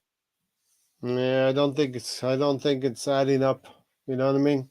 With Balogun. You you don't think that's an important year of development that we didn't play him at all until he finally signed a or his agent finally signed No, off I on a contract. I don't think that Balogun would be the difference maker in this team if we had him. I'd like to I'd like to see it, but I don't. I think he'd be a bit more like Eddie and Kedia as well. And we know how frustrated we get with Eddie. You know, name the last But team that didn't win the title. Name the last team that didn't win the title. That didn't win the title. Didn't win the league. You talk about Arsenal, maybe. I don't know what you're saying. Assembled. I think you're saying name the last team that had the best defensive record but didn't win the league. I could look back at a few and probably find one. You know what I mean? But the Premier League is more. I got you. It's about defense. The Premier League is more about attacking than defending now. Now we hemorrhaged a lot of goals 2 years ago, and Mikel Arteta made a conscious effort to get a better goalkeeper, get a better defense. He has not addressed the attacking side of the field. but We've been but relying on Saka and Martinelli and Trossard Havertz for too long, Tony. Will you go? Will you have a jab and attack assembled? Because who had the best defense last year, right? Arsenal had the best defense last year. Came up second.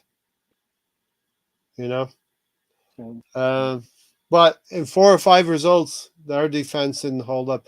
Wow, 74-75. That's going way back.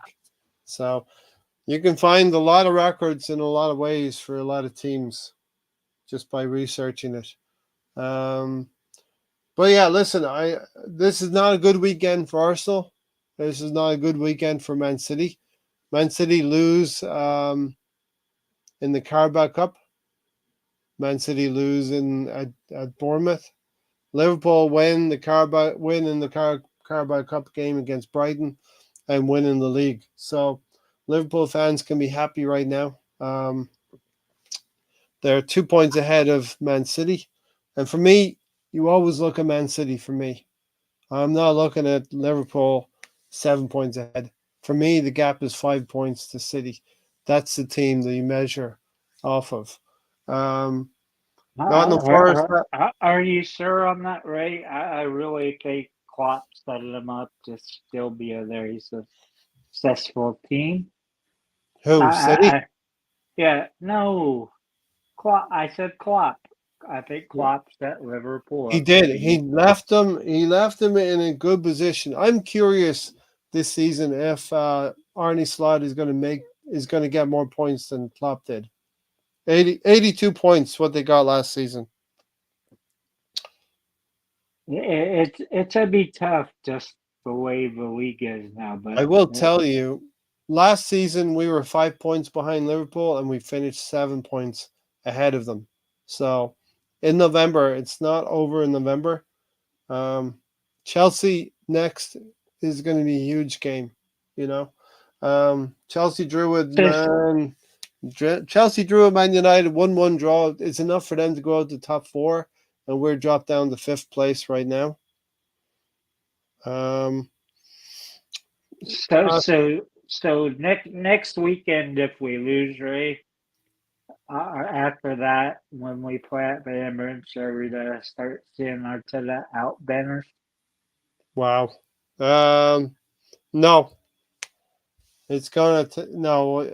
It won't. It won't happen overnight. It'll slowly happen. If we, as the assemble said, if we don't keep improving year on year, and there's a lot of work to do with this team yet, because you know we want to win the Champions League as well. This team needs to be winning in Champions League. Arsenal, this club needs to be winning in Champions League.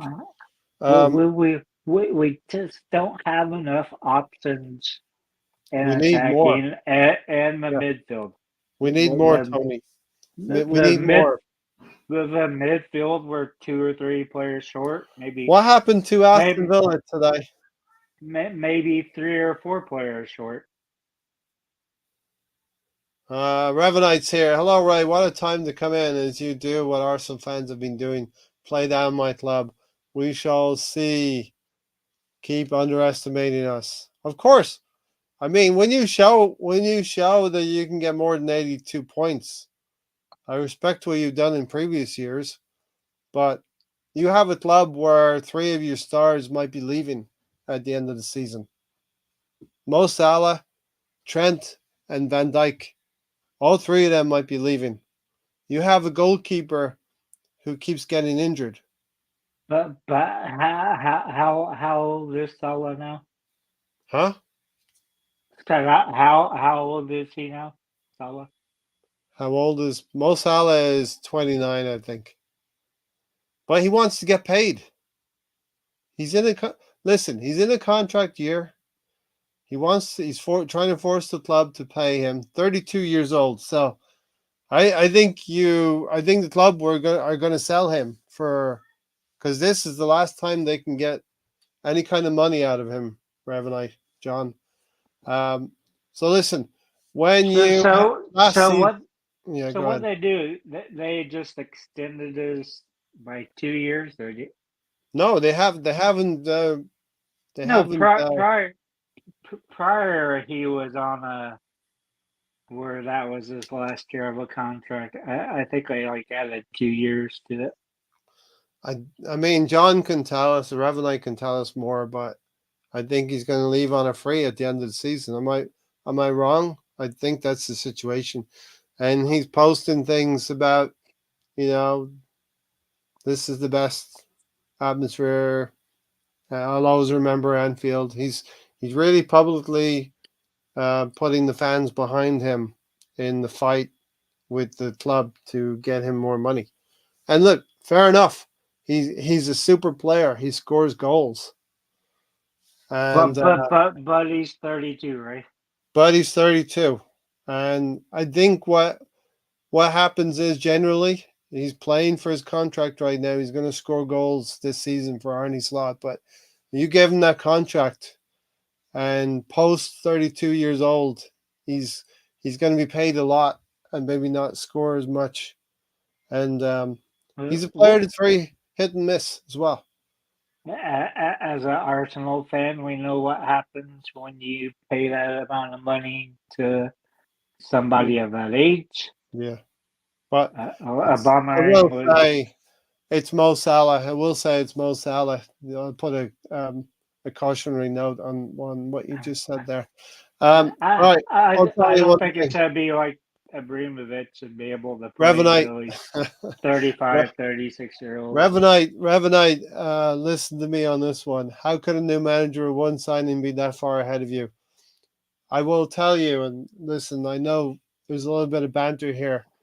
It's not that you haven't played anyone yet. You have played teams, but the teams that you have played in the top half of the table, apart from Arsenal, all those teams that you played have been at Anfield. You played Nottingham Forest at Anfield and you lost. They beat you, but you beat Chelsea at home. You beat Brighton just now at home, and you beat Bournemouth at home. When you go away to Chelsea, Brighton, Bournemouth, Newcastle, Tottenham, City, and Forest, then we'll come back and talk. When you play the top half table teams away from home, and you don't lose 2 or 3 games out of that grouping, then we can talk. So listen, fair play. You've got the rub of the fixture list so far in the top 10. You have played 5 of the top half of the tables, and you have played 5 in the bottom half of the table. And Arsenal have played 7 out of 10 in the top half of the table. So do the math. We haven't played well. We've lost some games, and we've dropped some points. But the second half, the second part But, of this half season is coming, where but we get past Chelsea and we get past Nottingham Forest. We have a run of 5 or 6 fixtures where we can pick up ground on you, and you and City will meet each other, and you and City will have difficult games coming as well. So right, were all those teams actually in the top half of the table when we played them? will they be when we play them? No, I said were they in your 7 out of 10 deal? I mean, no, you can only take a snapshot of where they are right now and say, okay, Newcastle, they're in the top half of the table. Bournemouth are in the top half. Nottingham Forest, they've beaten Liverpool, but they've backed it up, as I said, by beating other teams as well. So yeah, John, we will see what happens at the end of the season, because you remember last season you had a 5-point lead over Arsenal, and you finished 7 points behind us. That is a 12-point swing. So, I'm not saying it's going to be 12 points, but you are worthy of your 7-point lead right now. And look, if Arsenal can't win the league, I do not want Man City to win it. So, Liverpool, let Liverpool win the league if it can't be Arsenal. You should ask him or ask him how he feels about the question I asked you if Klopp would come to Arsenal. Yeah, I'm I think just John. I think John. I'm just curious what he would think if Klopp All right, ended up at John. Do you Arsenal. think Jurgen Klopp would ever come back to the Premier League, and more specifically for Tony, if you would come and manage Arsenal? It's on a knife edge, the Salah deal, I believe. I just feel FSG are they won't, they probably can't, and they won't pay for Salah. And Trent wants to go and play for Madrid. I don't think we're in a situation where we're in a league where we have been fighting with Pep Guardiola, and teams and players just don't pick up the trophies that they would have normally. Salah will leave on a free or sign. That's it. Yeah, I mean it's one or the other, right? Um, I think he'll leave on a free. So Yeah, yeah, the club won't I, get any money for him, but they can afford his wage bill. That would be like what we were doing with Ozil and Sanchez, Alexis Sanchez. You lost to Bournemouth. You drew to Brighton. You can't speak. Exactly. I fully acknowledge where we've slipped up. You've lost to Nottingham Forest, and that's the only defeat that you've had. Um, you were you couldn't beat Arsenal at the Emirates when we had some players out. It wasn't an injury crisis, but we didn't finish that game with the back four, any kind of a recognized back four. So and you still couldn't beat Arsenal at the Emirates. So when you start beating those teams, we can talk. I enjoy I when I started following Arsenal, it was a rivalry between Arsenal and Liverpool. We won the Littlewoods Cup, and we went on to beat Liverpool at Anfield twice in '89 and '91. So I enjoyed the Arsenal Liverpool rivalry. I don't like dealing with plastic clubs like City, Chelsea, Newcastle. So I respect Liverpool for the club who they are, and I enjoy the rivalry between us. Brighton, Forest, Chelsea, Bournemouth are top half, so I'll take half the fixtures as tough enough. So and, I'll take half and, the fixtures. and But they and were both all at of home. You play Brighton, Forest, Chelsea, Bournemouth, all at home, you know? and both of us were born in years that Arsenal won the FA Cup, Yeah, 71 and 71. 79. 79 for you, huh? Yep. You're a young puppy, you know? Yeah. All right, so listen, let's review the table real quick. Liverpool fans, I've had a good weekend, no doubt. And anytime you can have a City and Arsenal lose as a Liverpool fan, you got to be happy. I'd be happy if it was the other way around. Man City are going to struggle. They're going to drop points with Rodri not on board. Nottingham Forest are having a great season. They're going to tail away a little bit. I can't see them maintaining this pace. No. They've only lost one game in 10. Um, Chelsea, I've always said they'd be dangerous, top four contenders. Arsenal are fifth. The next two games are make the next two league games for Arsenal are make or break. I believe we can deal with Nottingham Forest at the Emirates. So Stamford Bridge is like a cup final next weekend for us. Forget about the league if we don't win all 3 points. I said it. What happened to Aston Villa today, Tony? Destroyed by Tottenham. I didn't watch the game, so You gotta watch the game. Solanke scored 2 goals in rapid succession late on. Aston Villa, I'll tell you what's happening. They put a lot of emphasis on the Champions League, and they also went out of the Carabao Cup, so they're feeling with a narrow squad, you will feel the effects of it if you go heavy on one or the other. They've done well in the Champions League. Tottenham are going to be Tottenham, seventh place. Brighton are a decent team. but Bournemouth have uh, beaten now. Um, they've beaten City and they've beaten Arsenal. if All right. you're a Villa fan, are you happy with the position considering that you're in the top If you're spot in the Champions League? No, if you're a Villa fan right now, you're saying we're just a point off of top four. Right now there's a group of three teams here: Chelsea, Arsenal, Aston Villa on 18 points. Newcastle are getting back into it, and we see Brentford, Fulham, Man United, West Ham. I think Man United will start climbing the table, and Fulham and Brentford are part of those teams that I called out as raising the level in the Premier League. So, Fulham have a couple of Arsenal players there: Emile Smith-Rowe, Nelson, and Iwobi. They're bringing quality into it. Brentford with Brian Mbeumo is a player that I really value and covet, so I would like to get him. Uh, we shall see how it lies. Indeed, John, we'll see. But there's plenty of football to go. Liverpool has shot out of the gates like a racehorse, and they're coming to the first turn, and they need to save some energy for the final few furlongs. That's my analogy.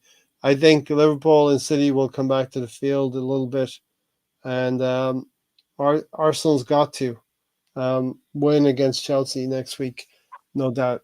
Look, we not played well, but we need to improve and buy a couple of players in January. But I was told Arsenal were way ahead of us. I don't think that's right. That's my only qualm. But City are a cheat code. City are a cheat code. You can't really equate Liverpool and Arsenal results right now because Arsenal have played more of the teams in the top half of the table, and Liverpool haven't. That's just facts right now.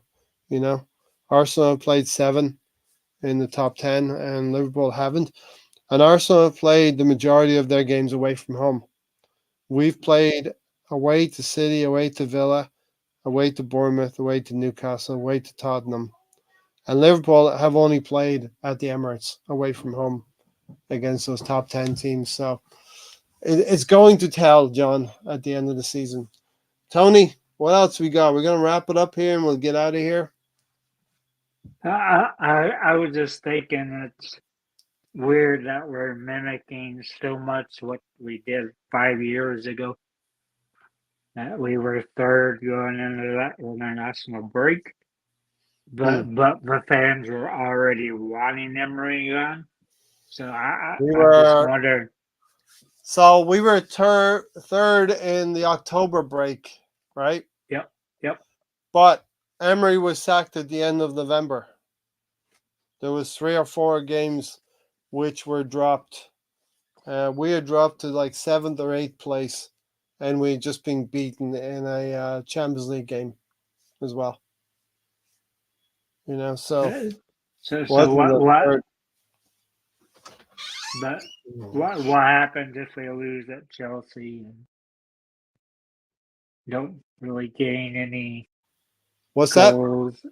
I said, what happens if we lose to Chelsea and we don't do very good in our Champions League game? It's not good. If we lose to Chelsea, we got to concentrate on the cup competitions. All right, we'll leave it there. Tony, thanks for joining. Is there any circumstance you would fire Arteta mid-season? No. If we drop out of top 4, if top 4 becomes untenable, yeah, probably. All right, Tony, thanks for joining. Yep. And we will see you on Thursday Night Forum, okay? Lonzo. Yep. Lonzo's in the back room. It's fine. Whatever. Say goodbye, Alonzo. See you guys. We'll see you. Are you working Thursday night, Alonzo? Yeah. Okay. Maybe you'll join us a bit later on Thursday Night Forum, okay? Yeah, that's fine. All right, so take care, everyone. See you on Thursday.